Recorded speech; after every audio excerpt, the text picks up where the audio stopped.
Good morning students. आज हम भारतीय शासन अधिनियम 1935 के अंतर्गत प्रांतीय स्वशासन विषय पर परिचर्चा करेंगे। 1935 के एक्ट में डायरकी को खत्म करके प्रांतों में द्वैध शासन व्यवस्था को समाप्त कर प्रांतीय स्वायत्तता की स्थापना की गई। प्रांतीय स्वायत्तता का जो है अर्थ दो पक्ष में है। पहला कि अब प्रांतीय शासन में केंद्र सरकार का हस्तक्षेप नहीं रहेगा, और दूसरा जो प्रांतीय सत्ता है वह भारतीय मंत्रियों के हाथ में होगी, जो प्रांतीय व्यवस्थापिका के प्रति उत्तरदायी होंगे और अंततः जनता के प्रति उत्तरदायी होंगे। सिद्धांततः जो सारी प्रांतों की जो जितनी भी शक्तियां हैं वह गवर्नर और मंत्रियों को दे दी गई। गवर्नर वैधानिक अध्यक्ष था जो मंत्रियों के सलाहानुसार कार्य करेगा। विधानसभा में बहुमत प्राप्त दल में से मुख्यमंत्री और मंत्रियों का चयन होना था। यह जो मंत्रिमंडल है यह संयुक्त रूप से प्रांतीय विधानमंडल के प्रति उत्तरदायी था। विषयों को 3 सूची के अंतर्गत बांटा गया: संघीय सूची, प्रांतीय सूची और समवर्ती सूची। प्रांत सरकार को प्रांतीय सूची और समवर्ती सूची के अंतर्गत कानून बनाने का अधिकार था, लेकिन समवर्ती सूची जो थी इसमें केंद्र सरकार और प्रांतीय सरकार दोनों को ही कानून बनाने का अधिकार था। अगर केंद्रीय सरकार और प्रांतीय सरकार में कानूनों में कोई विरोधाभास हो तो केंद्र सरकार के जो कानून हैं वे ही मान्य होंगे।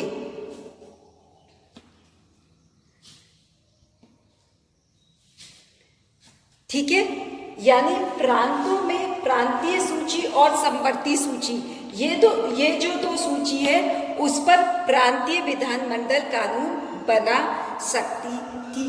सिद्धांत जो है 1935 के अधिनियम में सारी जो प्रांतों की शक्तियां हैं वह प्रांतीय सरकार को दे दी गई और प्रांतों को एक पृथक वैधानिक सत्ता प्रदान की गई। लेकिन अधिनियम के क्रियान्वयन में जो है गवर्नर के द्वारा जो शक्तियां एक्सरसाइज की गई उसमें जो है गवर्नर वर्चुअली जो था वो रियल हेड बना, उसको वैधानिक अध्यक्ष बनना था, लेकिन गवर्नर जो है वह वास्तविक में जो शक्तिशाली बना रहा।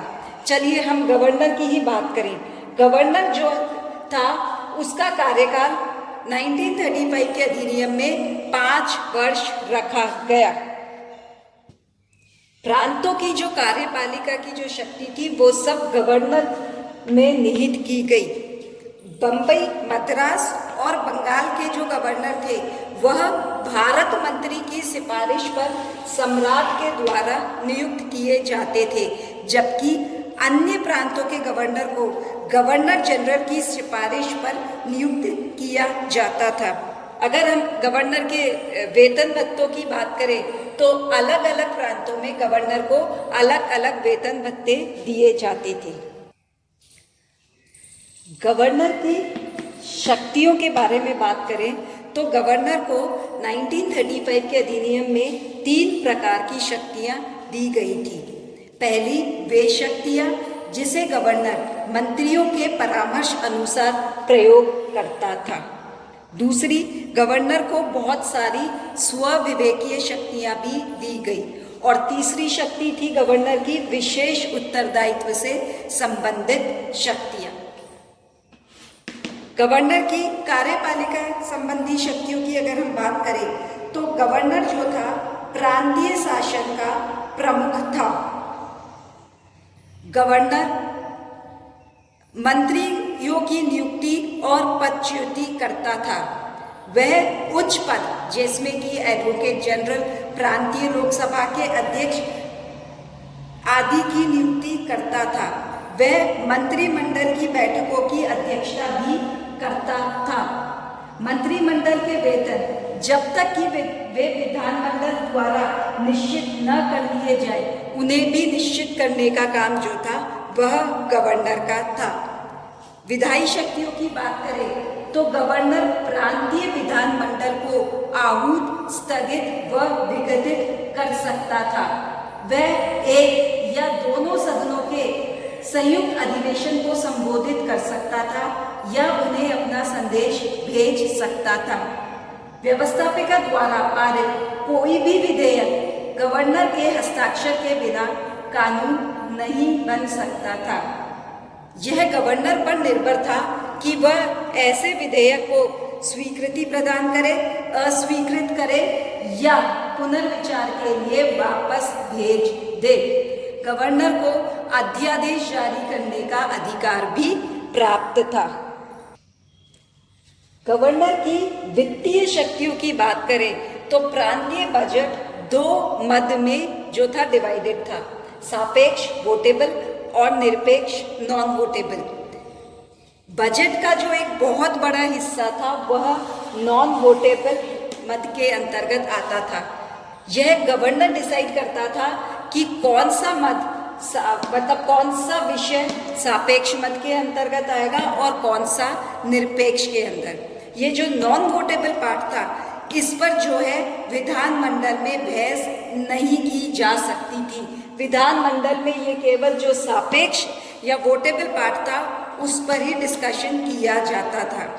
इवन जो वोटेबल पार्ट था उसमें भी व्यवस्थापिका द्वारा की गई कटौतियों और अस्वीकृति जो थी उसको गवर्नर जो है स्वीकृत कर सकता था। तो कहने का क्या तात्पर्य है कि गवर्नर को कार्यपालिका, विधायी और वित्तीय शक्तियां दी गई थी। इन सभी शक्तियों के अलावा गवर्नर के पास स्वविवेकीय शक्तियां थी। ये जो स्वविवेकीय शक्तियां थी, इनका प्रयोग में जो है गवर्नर अपने विवेक के अनुसार करता था। यहाँ उसे मंत्रिमंडल से परामर्श लेने की कोई भी जरूरत नहीं थी। स्वविवेकीय शक्तियां जो है गवर्नर को बहुत सारी 1935 के अधिनियम में स्वविवेकीय शक्तियां दी गई थी। अगर मैं कुछ प्रमुख बताऊं तो प्रांतीय मंत्रिमंडल में मुख्यमंत्री तथा मंत्रियों की नियुक्ति और उन्हें हटाना, प्रांतीय लोक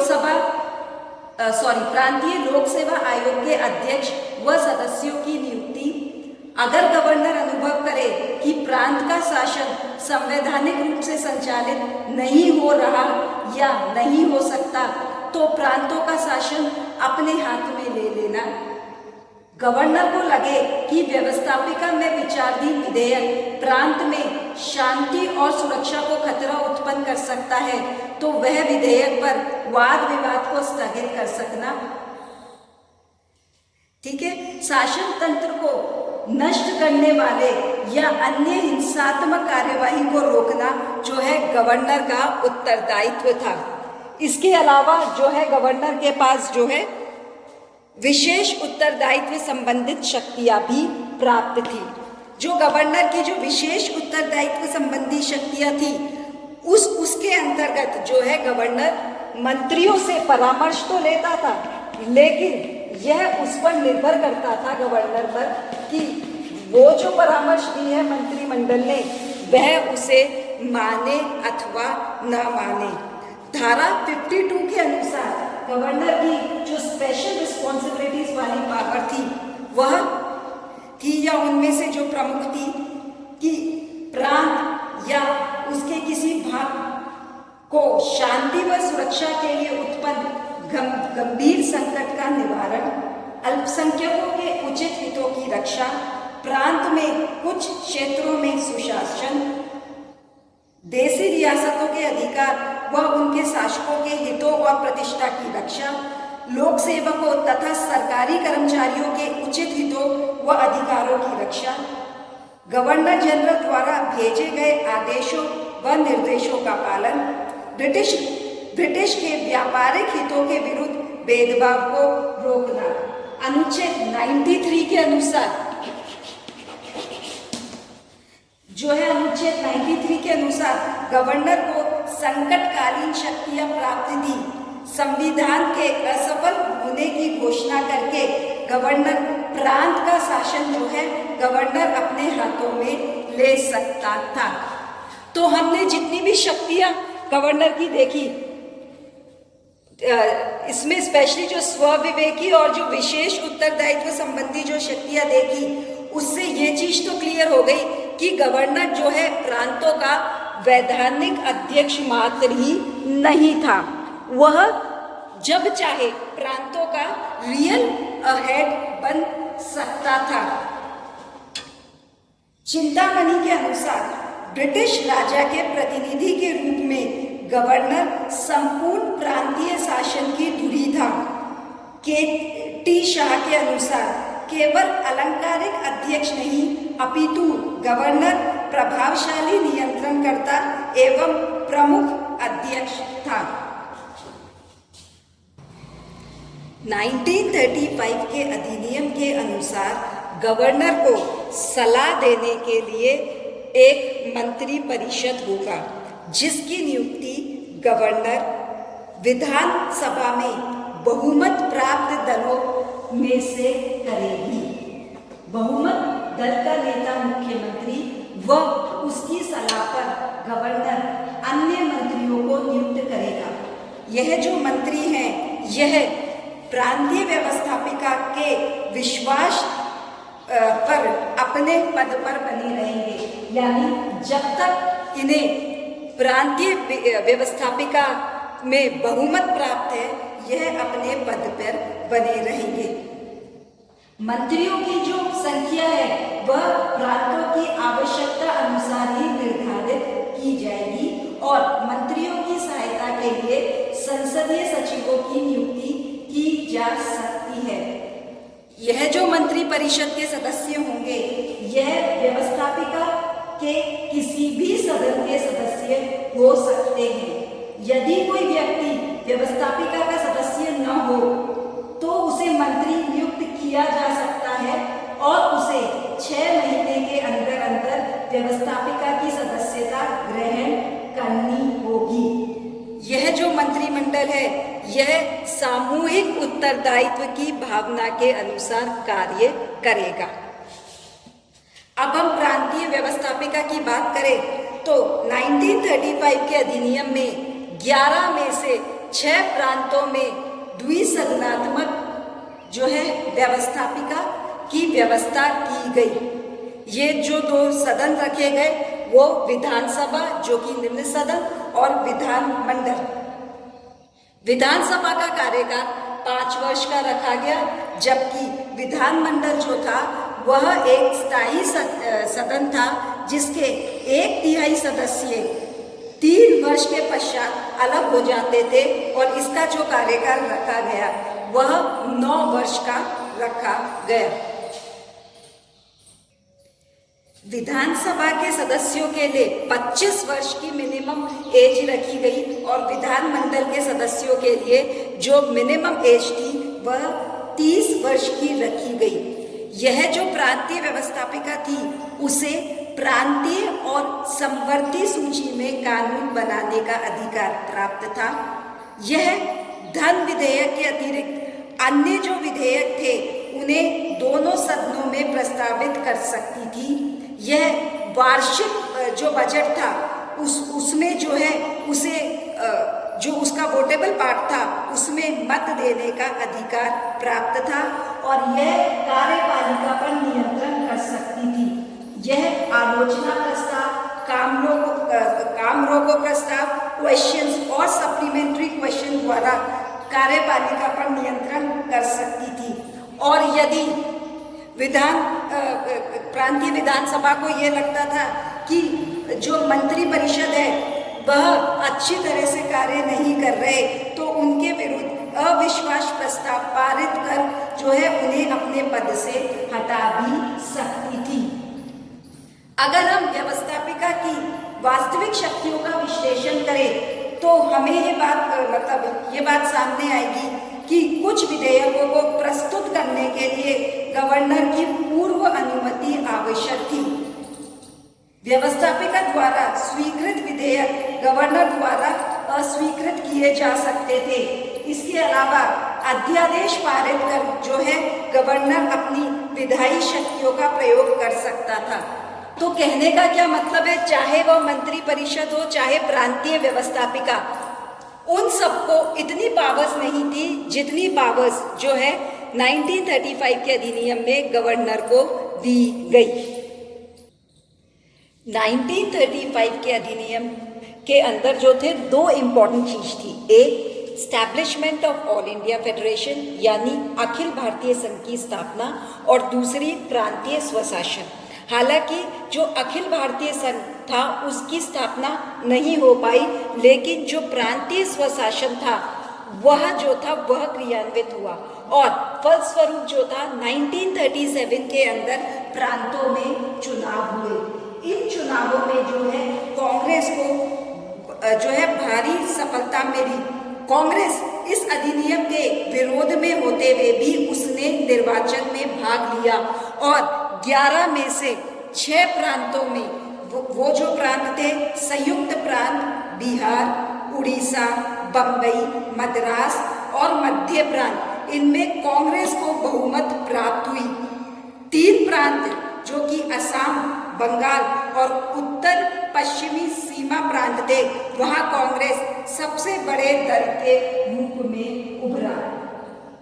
पंजाब में यूनियनिस्ट पार्टी जो थी उसने सर्वाधिक सीटें प्राप्त की। हालांकि कांग्रेस ने जो है वह बहुमत भी प्राप्त कर लिया, लेकिन विवाद ये उत्पन्न हुआ कि क्या कांग्रेस को प्रांतों में जो है वह सरकार बनानी चाहिए या नहीं, क्योंकि कांग्रेस को यह भय था कि गवर्नर जो है वही एक्चुअल हेड बना रहेगा और मंत्री परिषद के पास कोई भी पावर्स नहीं होगी। 26 जून 1937 को गवर्नर जनरल लॉर्ड लिनलिथगो के आश्वासन पर जब उन्होंने भारतीय नेताओं को आश्वस्त किया कि वे भारत में संसदीय शासन के सिद्धांतों की पूर्ण तथा चरम स्थापना के लिए जो है वह कार्य करेंगे और प्रांतों के गवर्नर से उन्होंने यह कहा कि वह मंत्रियों के परामर्श अनुसार ही कार्य करें। इस आश्वासन के बाद जो है प्रांतों में जो है कांग्रेस ने अपनी सरकार की स्थापना की। इन 6 प्रांतों में कांग्रेस ने सरकार बनाई और उसके बाद जो है इन 3 प्रांतों में भी कांग्रेस ने, चूंकि वह सबसे बड़े दल के रूप में उभरा था, उसने दूसरे दल के साथ मिलकर सरकार की स्थापना की। कांग्रेस जो है अब सरकार की स्थापना करने में कांग्रेस और मुस्लिम लीग के अंदर डिफरेंसेस उभरकर सामने आने लगे। कांग्रेस ये चाहती थी कि अल्पसंख्यक थे, जो माइनॉरिटी क्लास थी, उनका प्रतिनिधित्व जो है मुस्लिम लीग करती है, तो मुस्लिम लीग के सदस्यों को मंत्री परिषद में शामिल किया जाए। किंतु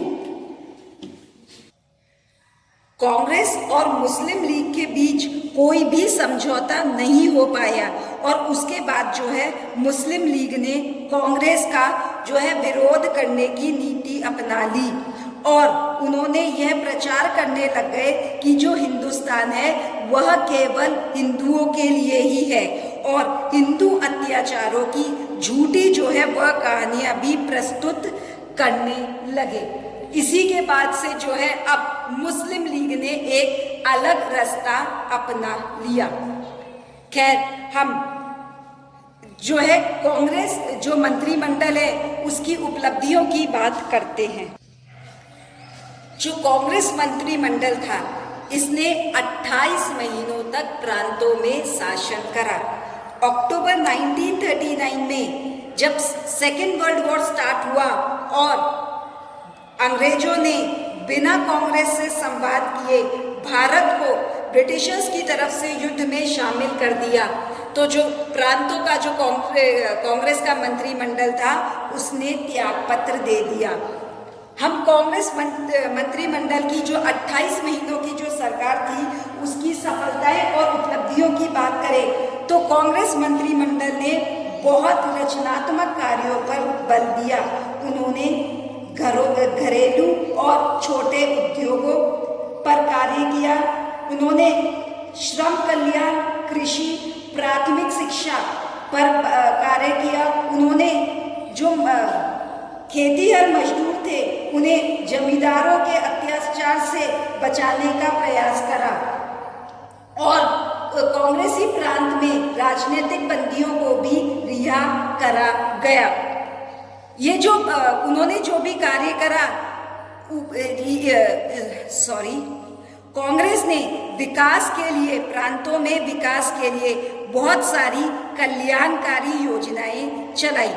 उन्होंने एक स्वस्थ परंपराओं का विकास करा जिसमें बहुमत दल का नेता मुख्यमंत्री बनता और अपने ही दल के नेताओं से वह मंत्रिमंडल बनाता। सामूहिक उत्तरदायित्व और मिलजुल कर कार्य करने की भावना पर भी जो है कांग्रेस मंत्रिमंडल ने कार्य किया। कांग्रेस दल ने समय समय पर दलीय अनुशासन का परिचय भी दिया। इवन जहां जहां कांग्रेस की सरकारें थी वहां गवर्नर का जो हस्तक्षेप था वह कम ही रहा। इस 28 महीने के अपने शासन कार्य में भारतीय नेताओं ने अपनी योग्यता और क्षमता का परिचय दिया। कूपलैंड ने कांग्रेस मंत्रिमंडलों की कर्तव्यपरायणता और योग्यता और सेवा भाव की प्रशंसा भी की। नेहरू के अनुसार कांग्रेस के पद ग्रहण से मनोवैज्ञानिक परिवर्तन भी हुआ और संपूर्ण देश में उत्साह की एक लहर भी उत्साह की लहर वह भी दौड़ पड़ी। ये जो प्रांतीय स्वशासन था या जो प्रांतीय सरकारें थी कांग्रेस की, उन्होंने अक्टूबर 1939 के अंदर इस्तीफा दे दिया और ये जो पूरा प्रांतीय स्वशासन की जो व्यवस्था थी वह खत्म हो गई। अब सवाल ये उठता है कि ये प्रांतीय स्वशासन में अपनी कुछ कमियां थी जिसके की कारण ये नहीं चल पाई। हम अगर उन कमियों की बात करें तो एक्चुअल में ये जो प्रांतीय स्वशासन की स्थापना की गई थी उसमें प्रांतों में आंतरिक और बाहरी नियंत्रण थे। बाहरी रूप से तो गवर्नर जनरल था उसका हस्तक्षेप और वर्चस्व बना रहा और आंतरिक रूप में गवर्नर जो था उसने संवैधानिक अध्यक्ष की भूमिका नहीं निभाई, जबकि वो एक्चुअल जो हेड था वो बना रहा। गवर्नर को स्वविवेकीय व विशेष उत्तरदायित्व के नाम पर इतनी शक्तियां दी गई कि वो वैधानिक अध्यक्ष नहीं बन सका। दूसरा, ये खुद गवर्नर को डिटरमिन करना था कि कौन सी शक्तियां तो उसकी स्वविवेकीय शक्तियों के अंतर्गत आती हैं। फिर शांति और सुरक्षा के नाम पर जो गवर्नर था वह किसी भी गतिविधि पर नियंत्रण लगा सकता था। विधायी क्षेत्र में भी हम बात करें तो गवर्नर के पास असीमित शक्तियां प्राप्त थी। वह किसी भी विधेयक को जो है अस्वीकृत कर सकता था। वित्तीय क्षेत्र में भी व्यवस्थापिका द्वारा अस्वीकृत या कटौती किए गए मदों को गवर्नर स्वीकृत कर सकता था। इवन सिविल सर्वेंट्स और मंत्रिमंडल के जो संबंध थे वो कोऑर्डिनेटेड नहीं थे। वह जो सिविल सर्वेंट्स थे वह मंत्रियों के अधीन थे लेकिन उनके नियंत्रण में नहीं थे। कभी भी सिविल सर्वेंट्स और मंत्रिमंडल के बीच में प्रॉब्लम होती थी तो सिविल सर्वेंट सीधे गवर्नर के पास जा सकते थे। अगर हम गैर कांग्रेसी प्रांतों की बात करें तो वहां जो गवर्नर था वह रियल हेड बना रहा। मोरओवर ये जो 1935 का अधिनियम था उसमें मताधिकार सीमित था और वह सीमित मताधिकार में भी सांप्रदायिक निर्वाचन पद्धति जो थी उसने देश की एकता और अखंडता पर जो है विपरीत प्रभाव डाला। खैर, इन सब के बावजूद भी हम ये मान सकते हैं कि ये जो प्रांतीय स्वायत्तता दी गई 1935 के अधिनियम में, यह एक इम्पॉर्टेंट स्टेप था और इसने इंडियन लीडर्स को ट्रेनिंग दी प्रशासन की। मोरओवर, हम जब इंडियन कॉन्स्टिट्यूशन की बात करते हैं तो तो जो प्रांतीय स्वायत्तता या प्रांतीय स्वशासन 1935 के अधिनियम में था, मोर और लेस इंडिया ने उसको अपनाया। और आज हम जिस फेडरल स्ट्रक्चर की बात करते हैं और हम प्रांतों की शक्तियों की बात करते हैं, ये मोर और लेस वैसी ही है जितनी कि 1935 के अधिनियम में दी गई। आशा करती हूँ आपको आज का ये जो व्याख्यान है वो समझ में आया होगा। Thank you.